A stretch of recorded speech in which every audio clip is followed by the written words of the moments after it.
बिस्मिल्लाहिर्रहमानिर्रहीम। अस्सलामु अलैकुम वरहमतुल्लाहि वबरकातुहू। आबिद्राजा चैनल की तरफ से आज मैं अपने दोस्तों को रसूलुल्लाह सल्लल्लाहु अलैहि वसल्लम का एक फरमान सुनाऊंगा।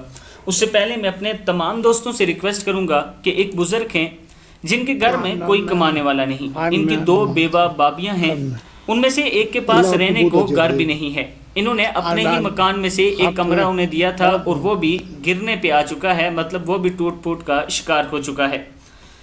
मैं राशन तकसीम करने गया, जो आप दोस्तों ने मुझे पैसे दिए थे तो इन्होंने मुझसे रिक्वेस्ट की कि आप हमारी मदद करें और एक हाथ जो इनका ठीक है ये उठाकर आप और मेरे लिए दुआ की। दोस्तों, इससे पहले भी जितने मैंने काम किए, चाहे वो वज़ीर साहब का मकान है या लाल हुसैन का जो कंप्लीट हो चुका है वो है, उसकी वीडियो मैं आप दोस्तों के साथ शेयर करूंगा इंशाल्लाह। उसके साथ मस्जिद का काम जारी है और अब ये तीसरा प्रोजेक्ट है। अगर आप दोस्त तावन करेंगे जैसे पहले करते हैं, आप दोस्तों के थोड़े थोड़े तावन से ये तमाम काम हो रहे हैं। अल्लाह ताला आपको इसका अजर अजीम अता फरमाएगा। ये मेरा व्हाट्सअप नंबर और जैज़ कैश नंबर है, इजी पैसा इसी पर है। अगर आप दोस्त तावन करना चाहें तो कर सकते हैं।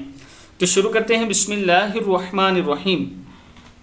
रसूलुल्लाह सल्लल्लाहु अलैहि वसल्लम ने इरशाद फरमाया, जन्नत में आदमी का दर्जा बुलंद कर दिया जाता है तो वो कहता है ये मुझे किस तरह मिल गया। कहा जाता है कि बेटे के तुम्हारे लिए बख्शिश तलब करने की वजह से, यानी आपके बेटे की वजह से। अगर कोई वालिदैन फोत हो गए और पीछे उनकी औलाद उनके लिए दुआ करती है, उनकी बख्शिश तलब करती है, उनके नाम पे सदका खैरात करती है, तो अल्लाह ताला ज़रूर उन्हें बख्श देता है।